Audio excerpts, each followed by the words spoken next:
All right, we'll go to the top. How about, yes, go ahead. Mary Knight. Me? Yes. Yeah, you. Okay. Breathe. I have asthma, no guarantee. So, 40. What? Inhaler. I'm certified in emergency oxygen. You can't do that. Okay, so for the third movie, Yes. if this gets made, what would you like to add to the character of Springtrap? Ooh. Good one.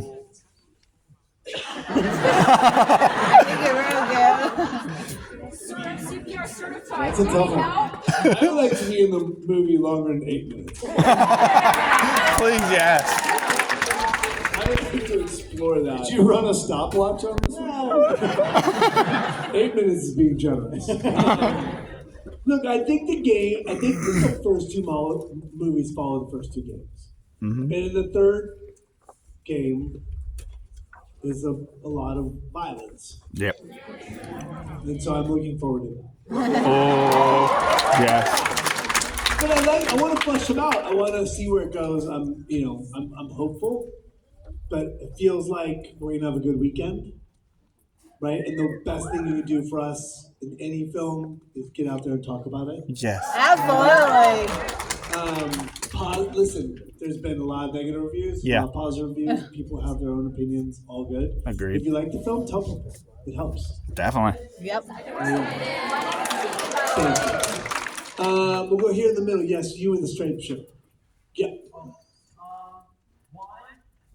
thing I want to say is I think we all agree that there should be more than less than 8 minutes in the film. Yes. More than. In the movie, it showed a circus baby Yes. in the closet, but that isn't the big game. So, and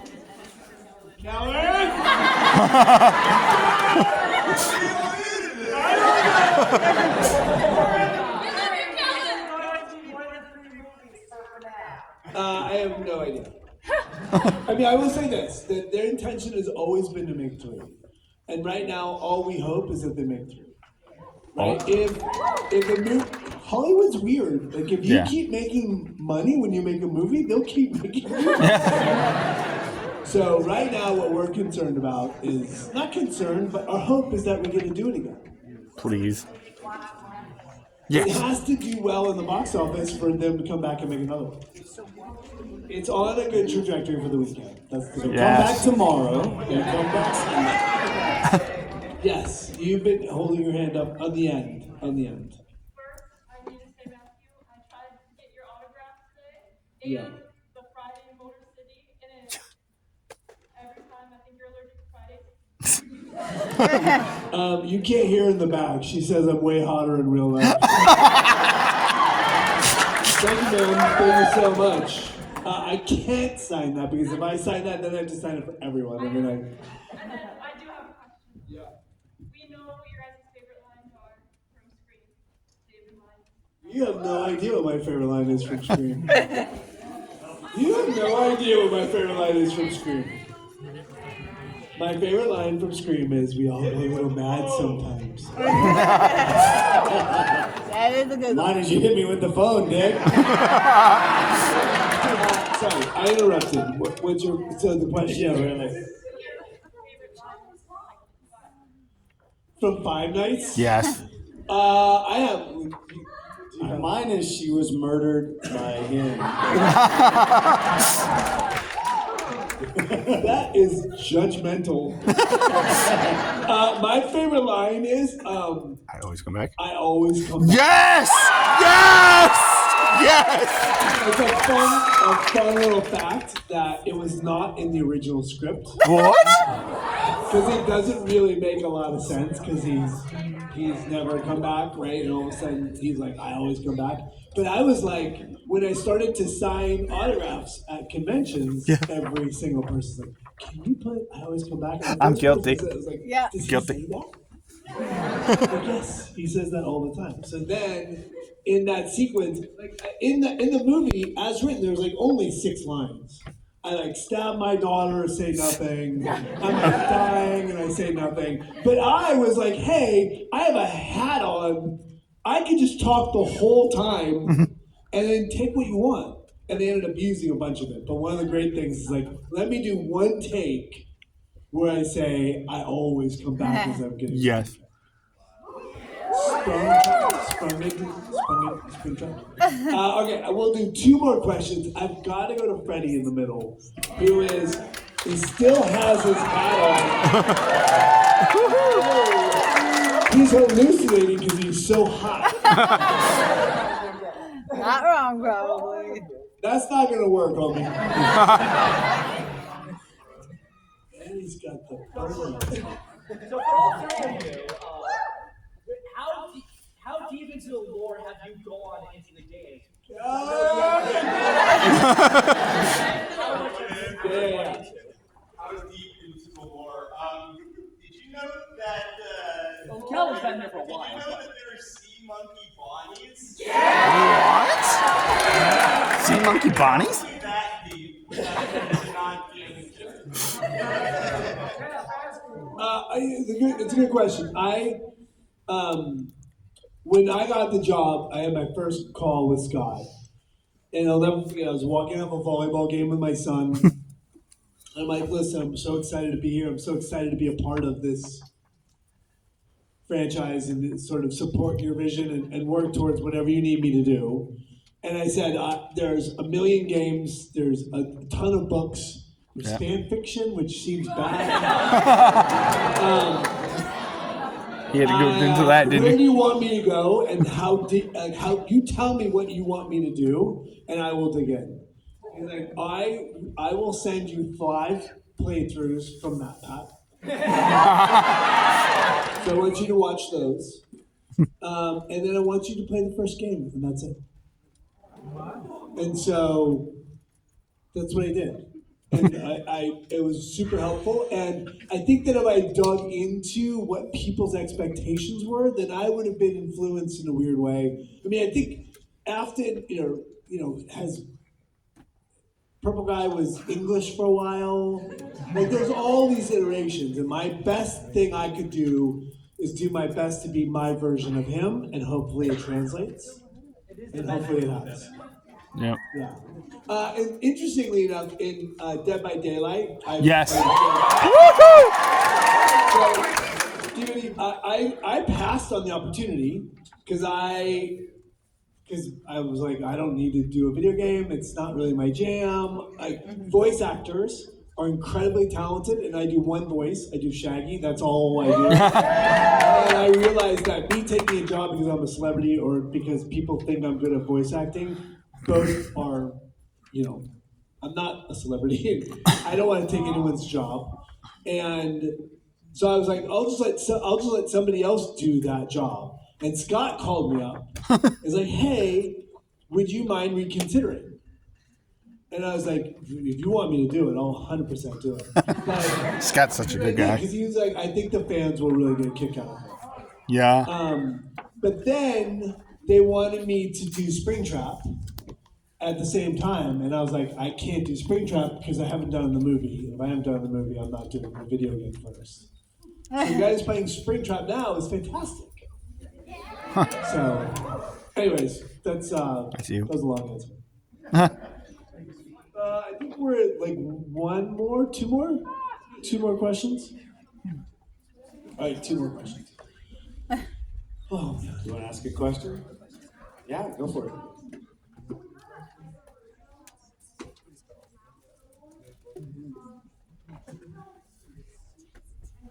Yeah, so the question is, did Piper, who's in the movie as Abby, loves the game, loves the lore, is like a total FNAF head.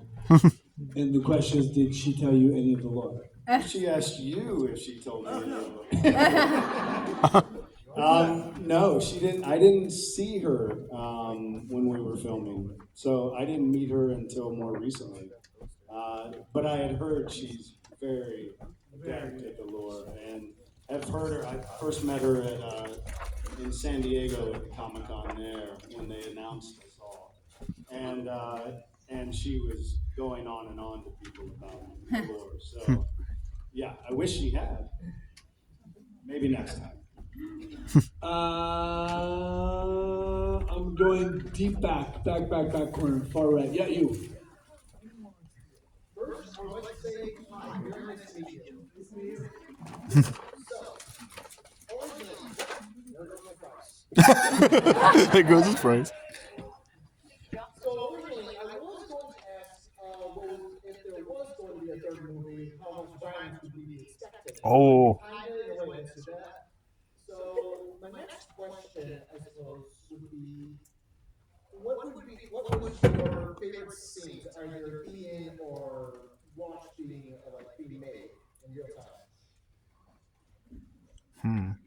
I mean, in real time, I didn't see anything. I Huh? I mean, I only had the one scene, obviously, and so I wasn't really around for a lot of that. You probably have. Yeah, I mean, yeah. First of all, it's a PG-13, and I think Scott will ever go beyond a PG-13. Oh. Because he wants kids to be accessible. He's not into gore. I mean, you see it in the games. It's just not how he operates. So my Understandable. expectation it will always be at this level. I think there'll be more. I think it will get even more action-based as the movies go on. That's my expectation. I think they did a great job listening to fans' reactions, both him and Emma. Like really listen to the first movie is great. It's a little slow in places. Not slow. It's just packed with lore and lots of talking. And people wanted more jump scares. They wanted more action. They wanted more set pieces. And I feel like they succeeded in that. So my expectation is that they're going to hear more of that, and they're going to keep leaning into that. In terms of sequences, I don't really have anything that jumps to the top of my mind. I mean, I think that I don't have anything tops of my mind that jumps to the top of my mind. I should probably say something though to make them happy. What scene do you want me in? All of them. All? There we go. You're all drunk. All right, let's. We're going down here to or to Spring Trap.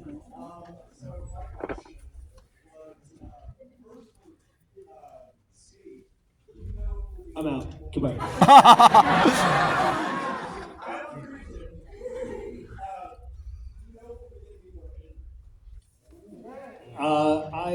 I don't know anything official. I know there's rumors that the third movie he will have a lot to do. Oh. But I don't know anything official, so don't hold me to that.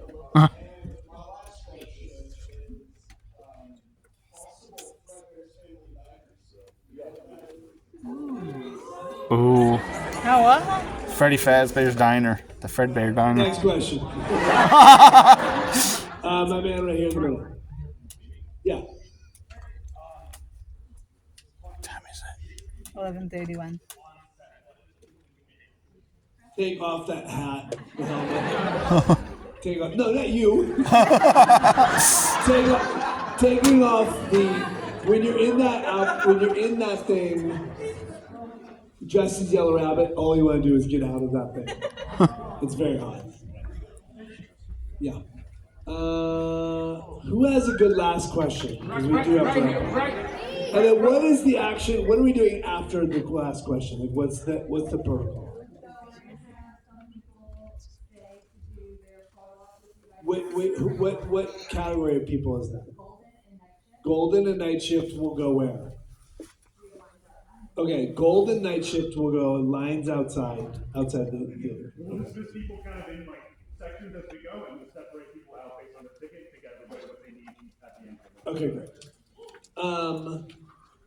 Okay, last question. Who has a good last question? Right here. I don't believe any of you. I think you're all. That's the best. I'm gonna go deep. I'm going. Who really? Okay, that guy right there is. Yeah, you. Yeah. No. Oh, two of you. So you go first, and then the guy in the white shirt underneath. Yeah, you. All right, so you first. No, you, bro, with the long hair. Yeah. How does it feel to be a part of a new generation of horror? Yes. Feels great, to be honest. I mean, Yeah. Scream's fandom grew over 29 years and continues to grow. This one seems entrenched already and built in, so it's exciting to join something that has a very similar fandom, if not larger, than Scream. It's great. You just want, as an actor, to have any kind of impact, right? That I know it sounds kind of cheesy, but the reality is you want to be remembered. You want to do good work, and you want people to care about what you're doing. So when you have an army of fans who are behind you and loving what you're doing and thrilled to come out when the movie comes out, this side of Star Wars, it's as good as it gets. Right. And then my man, you're gonna close us out with your question. No, down here below. Yeah, you. First off, I'd like to say that it's wonderful meeting you guys, and I'm sure everyone here had a great time. Yes. Yes. I should probably take a shower tomorrow at some point. And now, my final question is, for both of you, what rules have stuck with you the most that you constantly think about? Have affected your life? Roles or rules? Roles. Wow, that's a tough one. I think they all impact your life in that our job, it gets frustrating because a lot of people don't know what we do or like, oh, you're really good at lying. But really, we're really good at telling the truth through characters. Yep. And all that is an expression of our insides, of our heart and our soul and our brain. Yep. And so each and every role really helps you grow as a person. Most people in my life are like, oh my God, you're so calm, this and that. Well, I'm like, well, I get to go to work and rant and rave and get it out of my system. So I just think it's, there's not one particular role, but all of them in general, you really learn a lot about yourself every time. And that I take home constantly.